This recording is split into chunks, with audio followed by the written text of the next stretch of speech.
Congo Synthèse. La synthèse des infos de la RDC, l'Afrique et le reste du monde. Une seule adresse. www.congosynthèse.com. Le combat moyen robimisa bato ba comité Sénégal et comité kolakisa na kati ya makambo ezana bato ba kimia Congo te. Donc ezana ba fond o epesa miwana. Pona ofutela bato wana billet, pona robimisa bato wana bakende ko sala réunion kuna. Ba loger bango hôtel, ba sala mo ba bino bolingi dialogue awa. Bosa ya bino dialogue, on peut passer bango dialogue. Non, est-ce que dialogue eza Congo, dialogue eza ba congolais. Dialogue eza la manière de na Sénégal depuis quand? Alors, tu profiter à l'occasion, nous sommes le gouvernement et nous avons mis sur place. Première chose, nous sommes le gouvernement, biso musulman, tu le dis que rompre nos relations au Sénégal. Oh. Oui, oui.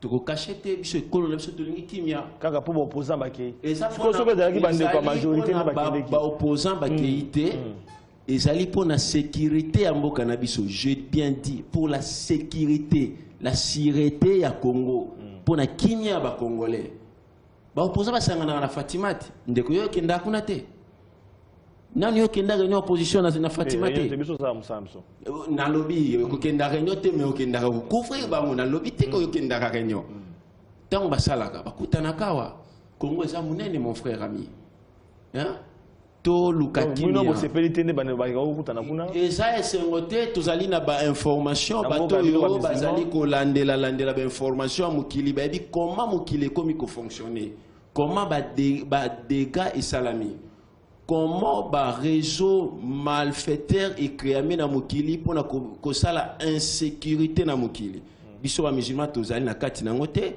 na lobby te ke ba frère musulman sénégalais bazali dedans mais la politique sénégalaise et qui jamais autorisé réunion moko secrète contre la République démocratique du Congo. Donc nous sommes contre. Ndeko Rabi vous a dynamique ba jeune ba leader ba jeune na horizon mususu dialogue nengo komona sengele sale maba mususu balingi dialogue te bazana ba revendication na bango ba komona kezali glissement o balingi ba pesa na majorité présidentielle ba ko autoriser ba ko permettre ata mukolo moko te eloko wana sale manamboka na biso komona ndenge ba pro dialogue bazali ba anti dialogue bazali pona yo ozali jeune ozali leader ba jeune makasi ozanango. Merci beaucoup. Je pense que l'émission est to kondola donc le bien ici to kondola pe bosolo nga pour nga dialogue biso ba jeune dialogue d'abord je suis chrétien bible les oloba que batumi balé ba ko tambola te soki ba yokanité ya wana dialogue pour na biso ezali comme même biso na terme ya convenance pour na ba oyo ba banda ko se sentir lobby lésé ba ko s'exprimer ko lobake voilà mbala oyo sikoyo pourquoi yo za contre pourquoi yo za pour mutu na mutu ko kobimisa oyo bombami na kati ya wana dialogue est très important pour na ko solola mutu na mutu abimisa oyo e bombami na kati na ye. Je crois que le dialogue est loko mabete, dialogue est loko oyo esika biso nyo suzaba congolais. Je crois que en dehors il y a ba tendance siko dialogue ka sezo kabola bato. Ba mso bi dialogue on ezali pona ko permettre glissement et seulement mboka ba institution glissé ba doit qu'il est hors mandat pour ba bongo la moboko li konzi loko la constitution pour epesa sous occasion na tata mo konzi abriguer troisième mandat makambo eze belé na kati on a moni ba opposant ebelé ba koboya bino ba jeune o bolingi dialogue de loyo pona bino esengeli ko sala nini po ete crise wana elongwa banyo batonyo so bavanda sika moko po basolo biso tozomona parce que d'abord mo ya glissement zoki to bemiango na lingala eza mwa mobulu pour les Congolais. D'abord, d'abord, solo.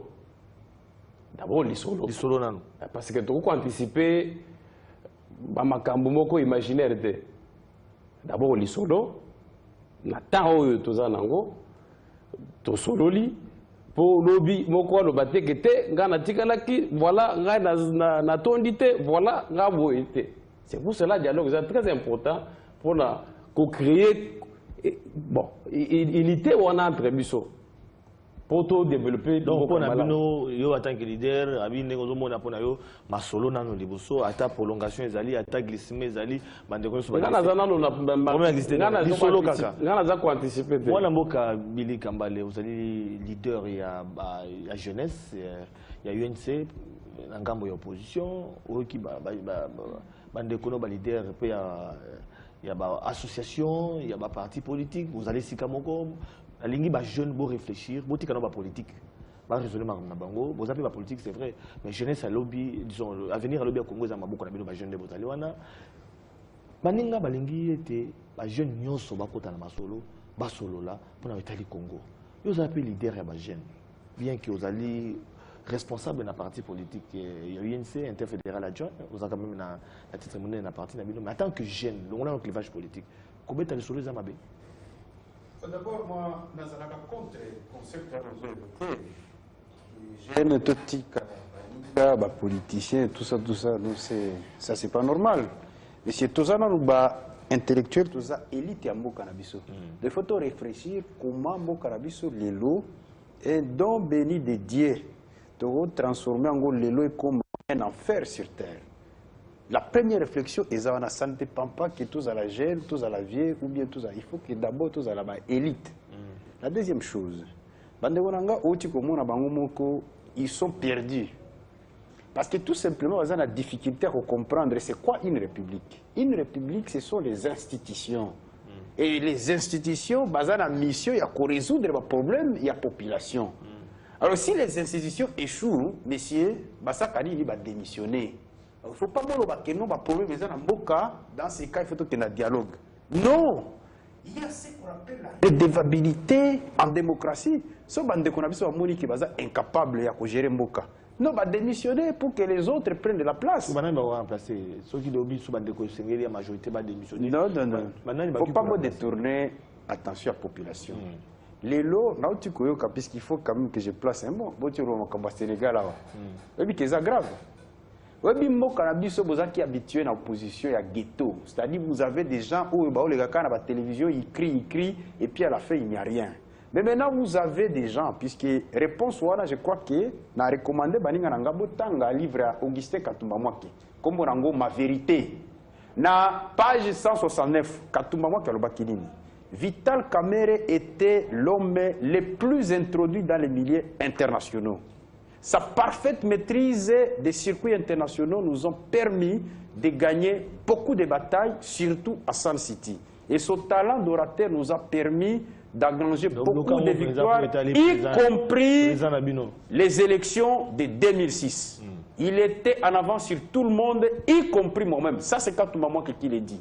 Il a même dit, c'est certainement tous ces atouts qui lui ont permis de nous quitter. Alors, il faut moyer Baka que, à un moment donné, vous aviez affaire à des amateurs politiques. Maintenant, vous avez des hommes qui se battent dans le cadre de la valeur. Les lots valeurs, les animi. Dans le cadre de la démocratie, d'ailleurs, la constitution n'a pas lobby, que tozo bunda pour na alternance, ce que tangi préambule la constitution. Et le koanande ezo kabola biso lelo. Président de la République Joseph Kabila Nikolo Guanabokonzité. Mais pour qu'il se maintenir, hein, il veut organiser un forum pour que à brandir biso que nous voilà, nous avons une capacité à organiser l'élection. Non, moi j'ai dit au président Kabila, non. En 2006, nous avions commencé l'enrôlement exactement, c'était le 20 juin 2005. Et le 18 février 2006, nous avions déjà les référendums constitutionnels et on a adopté la constitution le 18 février. Donc, à moins de 8 mois, nous avons été capables, alors que le pays n'avait même pas d'infrastructure. C'est-à-dire, tout ça, quand on a nos élections, tout enrôlé, tout recensé, mais tout ça qui est capable, à moins de 8 mois, il y a enrôlé, et puis tout ça, les scrutins. Donc, les lots, ceux qui vont brandir ce argument que ESA a une capacité pour organiser l'élection en 2016, ESA tout simplement faux. Les lots, ils ont une incapacité à gouverner Mboka pour répondre à la bataille. Il y a jeune balobi, c'est beaucoup de jeunes, beaucoup de masolo pour être dialogue et sangisana ba jeune na ba diriger pour na masolo au moment où ba difficulté aux autres ba ninga ba comprendre te bo betango na kati ya dialogue. Flavien. To yebisangana ba jeune ngo tamba okota puisque balobi eza na premier mbongo. Tamba jeune ngo bango ba musulman na baringa ba okutana. Mutu na mta mbongo na poche na ye. botika kokosa population. Et l'autre awa ezali ke tolingi ko respecter ba institution ya mboka te. Nous avions dit tout ça la opposition républicaine. Botika ba institution et ça la mosala nango. Si les animateurs des institutions baza incapables, ba démissionner, ba ninga bazwa o ba conduire ba institution. Problème ya élection ça première CENI. Pourquoi bolingi bo torpiller indépendance ya CENI? Merci beaucoup. Voilà. Avant son contraire. Tozonga na respect ya république. Bilo na ba dialogue ezali fofouillant, ezali parce que président Kabila alimi kolonga na bokonzité. C'est tout simplement ça. Merci beaucoup mon ami Kabili Kambale. Tous au moins réflexion et magazine Tokondola après tozonga na ba contradiction. Visiblement, Tozali ko se trouvé liboso, il y a deux camps, front pro-dialogue, non front anti-dialogue. Chaque parti a zali ko pesa argument pour affirmer thèse nae. Na front, il y a ba pro-dialogue, Tozali na ba ténor lukula, Steve Mbikai, Justin Bitakwira, Azarias Ruberwa, na Arthur Zaïdi Ngoma, na ba oto tangite, bango bakanisi ete dialogue et zali vertu à démocratie. Si un politicien, qui soit l'opposition, qui soit de la majorité, pense que lui-même, en s'isolant des autres, il va trouver une solution contraire à l'avenir du pays, je crois qu'il sera trompé. Toute grenouille qui s'isole des autres meurt stérile. À ceux qui refusent le dialogue, donc sont pour le glissement. Parce que si on ne vient pas au dialogue, et que la veille, qu'on vous dise qu'il n'y a pas de moyens, qu'est-ce que vous allez dire? Il est irresponsable, à notre point de vue, de répondre à la convocation des ambassadeurs, aller parler de la politique congolaise dans les ambassades et refuser de répondre à l'appel d'un Congolais, du chef de l'État, pour parler des affaires congolaises. Opposition radicale, batikali toujours pour maintenir position à Bango, Yakobo y a toute rencontre na pouvoir. On va parler quoi sur l'avenir du Congo? Vous allez trouver des acteurs politiques qui vont aller parler de la Constitution, c'est impropre, c'est illégal. Parce que le mandat de M. Kabila est déjà défini. Kotali salokola yokani na balmom politique ne basali compromis tadi boyokani. Na boyokani wana bakocha constitution autora yango pembeni. Engolo bate suspendre la constitution. Yami balé bakosa la constitution asika o babengi o ya transition. Oye kotali samboka ekokamba mandenge nini pendant transition ana. Pour la compromis bakocha transition na kati. Et pesi zela na mokonzi ya mboka lelo azala candidat mususu pour abakisa mibu mususu pona ki président de la République. Na Front populaire, Bango bazali pour dialogue mais partage à pouvoir te. Soki tokosala masolo biso tokobimate ezali kaka makambo etali ba élection. Makambo ya kokende kokabola pouvoir ezali te. Pour pouvoir lo ese komi déjà na suka. Lolenge moko na dynamique pour l'unité de l'opposition, baboy dialogue bazozela kaka ba élection. Biso bandeko ya dynamique na bandeko ya G7 ko sali lingomba munene pour na ko barrer la route ya M. Kabila. M. Kabila il faut dégager le 20 décembre 2016 Congo et le président élu. O bandimi ko kende webinaro bato ko kuna tenga na uti kuna naza ko pesa bino keba. Ba na chance abimisi ngol ne avant. Wazala mato ya koyoka, wazala miso ya komona, na kasi baninga moni bien que le président Kabila alingi pe glissement te alingi nde constitution ya sika compter raison à 0 azala candidat encore 2 fois ou bien ya libéra avis. Namo ya lelo pro ou contre dialogue, chef de l'État azali déjà déterminé pour na convoquer ba assise oyo na idée ya ko renforcer cohésion na unité nationale. Tokozo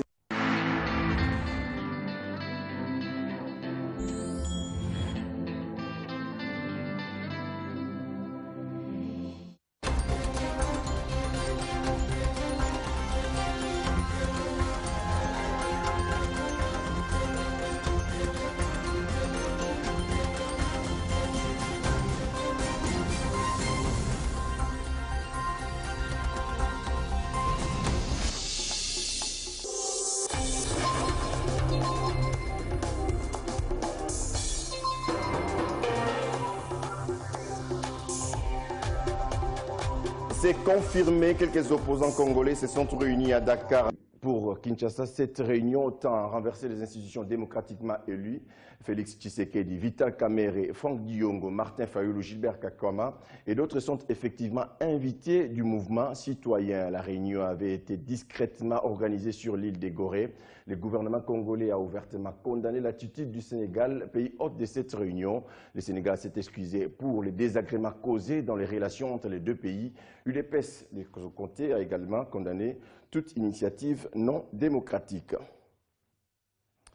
Et puis, à la primaire. Merci beaucoup. La réflexion magazine Tokondo na baimboka boko landa makambo eko kabola baimboka ebele bato na bato bazali interprétation na lolenge na bango na bango. Yango to vandisi ba jeune lelo na plateau na biso po ete to kanisa en dehors ba politique ne bako mema masolo ngo ba jeune oyo bazali ba devenir à lobby ya mboka na biso bako kanisa nini. Mwana mboka Jean-Papi Olandi yo moko ndenge nini réflexion ngo pe salemi Olandi pe mwana mboka bili ndenga utalisa bango so bako talisa kaka ke dialogue oyo ngika pona ko soutenir mokonzi ya mboka azonga lisusu Olandi ba politique Vital Kamerhe Olandi Martin Fayulu balobi Olandi olenga koyo Olandi pona bango ba terme de référence ezali te masolo moso ko salema te bino ozali ba jeune ya PPRD bolobini matondi mingi ndeko Flavien nalandi ba kulutu banso ndenge balobi toyebi bango Nzambi tozalaki awa o babengaka na lopoto ba technique na ba méthode na bango pe changeaka te sauf soko ozalaki awa te ndenge tozalaki bilenge tosisi kelasi etelo enene ya kisasa toyebi ndenge bazalaka pe ndenge basalaka kasi bwanya bozali tina nini basalaka ba parti politique po ezali association oyo ezali komanyola mayematali nkita ya ekolo kozwa bokonzi pe koumela libela na libela libela na libela ano oyebi kondo maréchal azalaka koloba CCC wana ezalaka te mpo na ye kasi ezalaki nde baparti politike mosala mwa yango ezali koumela libela na libela. Alors soki bosali parti politique bozali komanyola se nkita ya ekolo parti politique moko te o balobaka na poto ezali préparé te po etikela ndeko akota ndenge alobi a démissionné te na bomanyoli ba parti politique biso tokoki kotikela ye te tozali kozwa bokonzi tokonza pe toumela na lopoto balobi même si peuvent opérer leur réforme institutionnelle donc ye ezali po tozali na lingala na lopoto ya français tokoki kokenda na bozindo liso bozui bokonzi na parti politique neti biso na PPRD bokoumela pe bokosala oyo babengi ba réforme institutionnelle neti biso na PPRD oyo atangi projet de société uta kulutu Vital Kamerhe ndenge atangi na botosi tozalaki na ye pe na INC ka social démocratie pe biso toza ba social démocrate ye pe lokola akoki koboya te mpo na social démocratie pe na dialogue baboyaka te eza ba valeur so koza kosala social démocratie ko boya kosokola te alors na yango elakisi nini elakisi ke tokoumela pe tokoki koopere réforme na kamwi te Nzambi epa na biso projet de société totie nano te na niveau présidentiel parce que na volet présidentiel le régime politique epa na biso eza régime présidentiel oso tozali na bokonzi tokosala nini tokoluka ke projet de société na biso ekoma projet de société ya Congo bazali na ba université basali science politique na droit bayebi que so bozwi parti politique bozwi bokonzi bokoopere réforme omona nzela Merkel te asali mibubuni asali kosala réforme te mwana mboka Hollande sika likolo ya bato tuku misato na mibale ayeisi France ini bazali koyemba bendele ya ekolo France ezali mpona kolukela ye popularité soki otangi te kedor sa aza makasi na analyse bokonzi batikelaka moto te ndeko yebake so tozali kosala parti politique toye komikabela te toye komikonza yo ozala na bwanya na bwayo na batechnique na méthode po opérer réforme moto akodémissionnele yo te bato bazali kosala nini bazali kotia bwanya définition ya parti politique moto to abwanya ayebi ke parti politique moko ezali te mpo natikela kulutu nango olengango biso ozali kosala politique te totikela ye ya komanyola ya ye ndenge mpo akota me tokosala nini tokosala baréforme ekoya ndenge nini na bwanya po biso ifo totia projet de société na biso soki otangi ezali na volet économique eza na volet ya défense, eza na volet ya sécurité, ya agriculture, auto prise en charge. Nyonso tu wana il faut totia. Mais poko so ezali po biso totalelaki bino. Nzambe ba imboka ya biso. Uta babandaki bokonzi na parlement na gouvernement. Boso ezalaki ke bakulutu bakoka kosala projet de société oyo ezali kobikisa yo mpo okota na dialogue. Alors tozali kotia mayele yo mpe tia ya yo mais moto akodémissionnele atikela yo mpo olobele association ya mosala nango kobunda kofanda kokonza mpe kokenda libela na libela ozali na yango oyebi. Ok, ndeko Christian okobakisa moi makanisi parce que yo moko olandi ndenge masolo ekokende nano ozwi loloba te yo okanisi ndenge nini na makambo ndenge kosalema opposition majorité bakobunda bino bajeune na dynamique baleader bajeune ndenge masolo yango ozokende babiso basengi na institution badémissionne na ngambo ndeko abi badémissionnera te na politique parti politique eza mpona koconquérir pouvoir esengeli avandela azokanisa ndenge nini akokomisa pouvoir yango susu eumela ndeko eumela ezali politique ezali jeu démocratique yo olobi boni. Merci ndeko Flavien. Na retirer attention na ba intellectuel nyonso. Jeune intellectuel d'abord. Est-ce que Babo Sanate, que la science politique et administrative, ce qui est élection et permettre pour ça alternance de consensus et un moyen, c'est scientifique. N'abord qu'on a biso consensus ba benyango palabre ba Congo ba benyango kinzonzi. Ça, c'est le premier élément. Deuxième élément. Tout signé par accord rébellé. Accord à Liboso. Congo est un centre de Bindondo en Afrique. Surtout en Afrique, il y a Grand Lac. Pour Bindondo, on est ici. Tout signé un pacte de Nairobi. Dans le pacte de Nairobi, il y a monité. Locaux, la Bajene, il y a belé dans la région. Pour Congo, Atika à cause de la centre d'impulsion à Mundondo, il y a la guerre. Il y a la guerre mondiale d'Afrique. L'Afrique à Grand Lac. Pour inclure les jeunes. Pour inclure les femmes. Tout ça, bandel. Pour inclure les jeunes, pour inclure les femmes comme une catégorie en part entière en dehors de la société civile. Donc, les jeunes, biso les jeunes. Les femmes, nous sommes considérés comme partie prenante. Il y a pour parler en tant que force vive de la nation. Alors, toké, kosenga na bayi opposition, na bayi majorité, bobo sanate, que toza sous respect à la constitution, mais sous respect à la république. Constitution de Vandisi, mboka. Or, ce qu'il faut respecter la constitution, mondondo yokoma, article 64, l'article 71. Article 71 constitution le Binini. Force dans la Boania. Et le Bibo. Le chef, le président de la République est élu pour un mandat, de 5 ans renouvelable une seule fois. Premier alinéa. Deuxième alinéa, le BI, car le même article, 71. À la fin de son mandat, le président de la République reste en fonction jusqu'à l'installation effective du président élu par des élections libres, démocratiques et transparentes.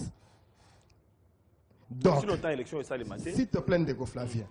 Donc, ce qui est l'élection de Salamate, c'est quoi? Pour ça, CENI, commission électorale nationale indépendante. Bato ba sengeli ko contrôler CENI wan. Et ça, ba député. Donc, et ça, ba député. Bato ba sengeli ko contrôler CENI wan. Mais bato pe ba sengeli ko lande la loi budgétaire, loi ya ko bomba mbongo. Na gouvernement pour mbongo élection. Et ça ya bango ba député wan. Ba député ba sali nini. Ba gouvernement ne se toleka. To moni ba animateur politique mingi ba na gouvernement toleka ba komi ba opposant. Avant ba kende dans opposition, ba ya ko rendre compte ya mbongo bango ba gérer pendant tout ce temps, tout ba mbongo élection et ke wapi. Ba ko kende mbongo opposition bongo te. faut pas mbongo en tant que gouvernement. Boti wapi. Et puis, député de l'Assemblée nationale. Est-ce que vous contrôlez mbongo wana et qui wapi? Chef de l'État, tu peux qui ça y est dictateur. Tu remarqué, tu peux se bravo à ça dictateur. Il est à se garder garant de la Constitution de la nation, à ceux qui n'a qui chef de l'État. À Tikeli, parlementaire, pouvoir législatif, à Tikeli, gouvernement, pouvoir. Et on proposé, loi, tout est exécuté, s'il le faut.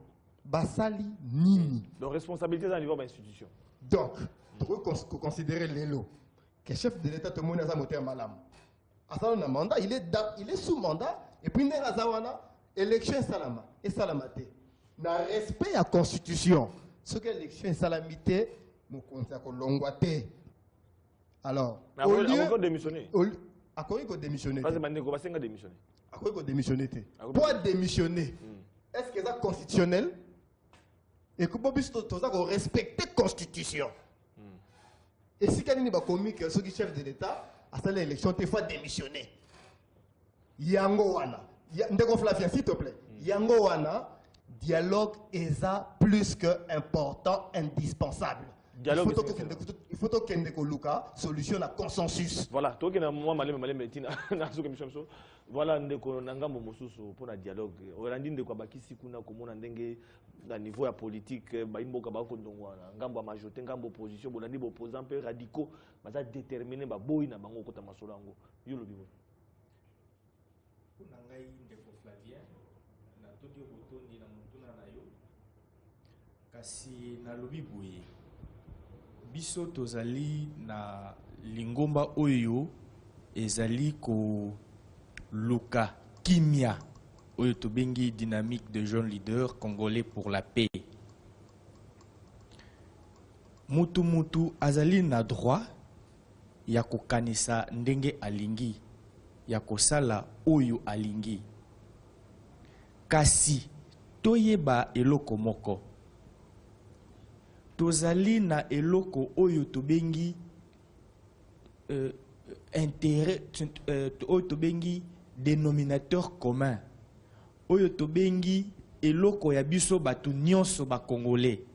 Ezali République démocratique du Congo. Il faut kaka bitumba nyonso tokoki kobunda.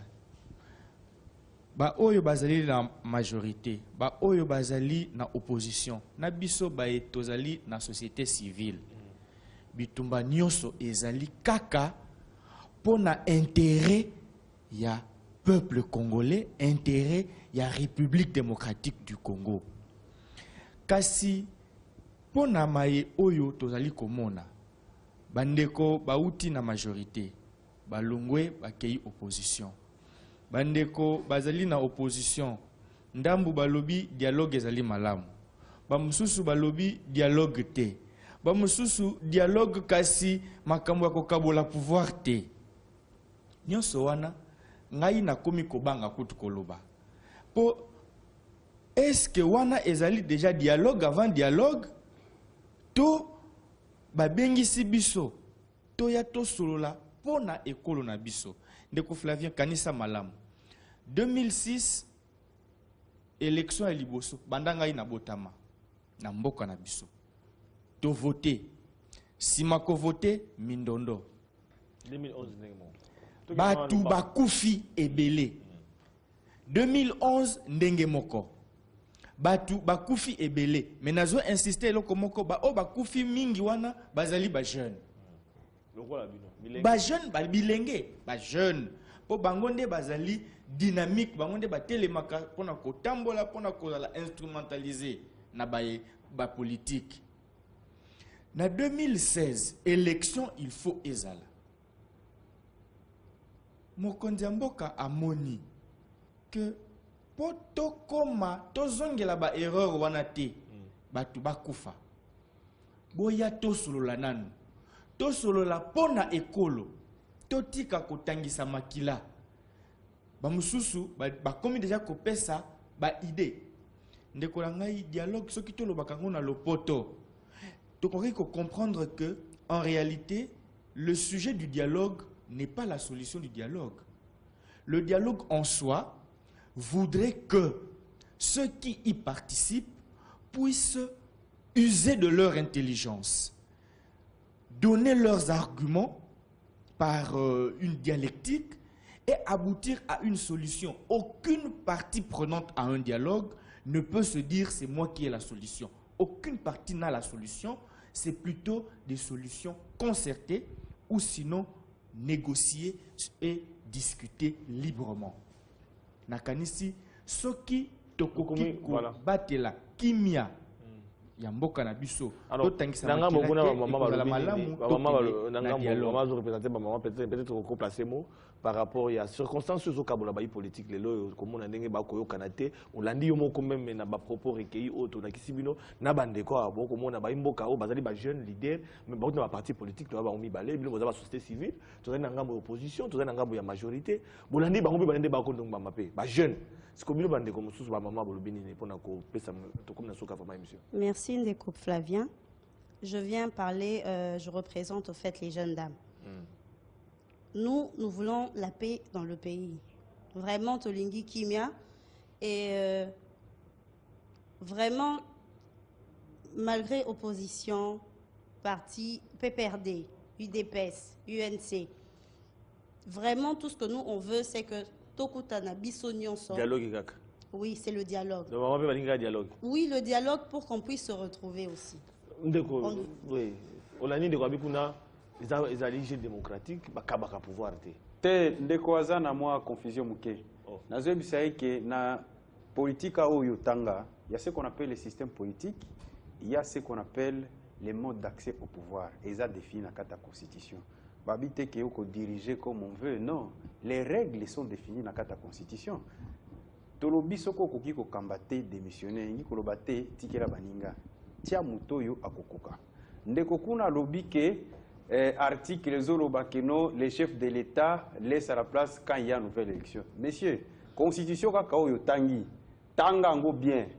Calendrier à désignation président de la République, ils ont défini la Kati. Balobi, 90 jours avant la fin du mandat du président, il faut convoquer des gens élections.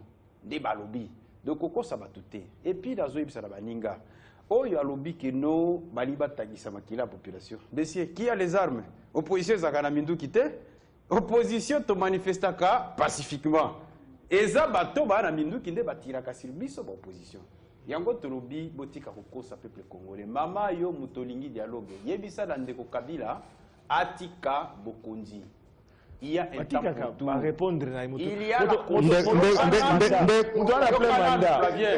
la maman, mais monsieur, sois calme. Sois calme. Tiens, il est ton temps de parole, monsieur. Ndeko Flavien, est-ce que tu peux me protéger? Merci beaucoup, mon cher ami. Tu peux être calme. Maman, Oyo, Nazo Yebisayo. Yebisa na président Kabila. Qu'il y a une vie après la présidence. Il faut avoir la capacité de comprendre que Nassi a gouverné le 19 décembre 2016. Il y a comprendre l'article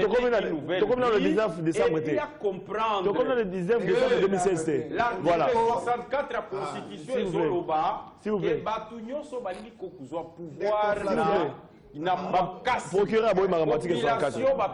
Voilà. Merci. Vous devez être capable de dire au président. Merci. Ndero Christian. Ça va, merci beaucoup. Ndero Christian. Oui. Merci Ndero.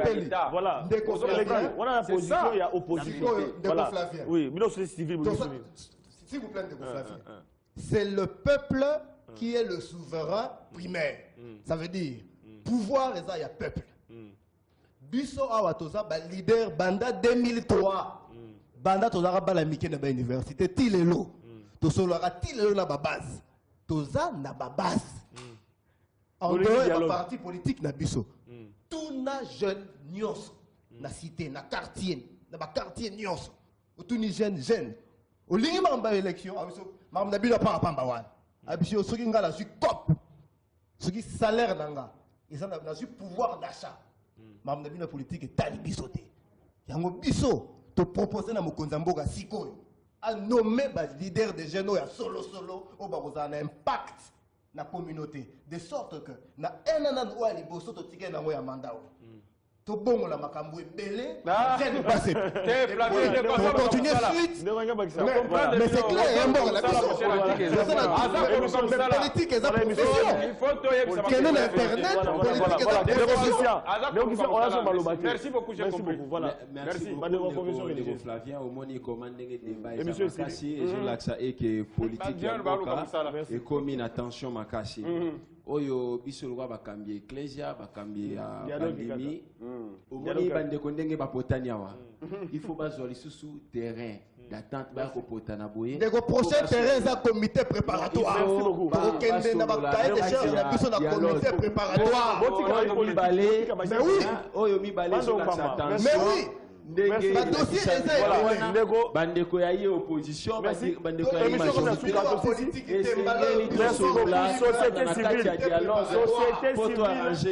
confession religieuse, société civile, confession religieuse. Botika, ma jeune à politique, bandong maman. Parce que l'émission comme la souka toko continue. Merci beaucoup émission et comme il faut Bolanda. On va remplacer mon parce que l'émission c'est on va remplacer. Il faut toquer émission est to kaboni.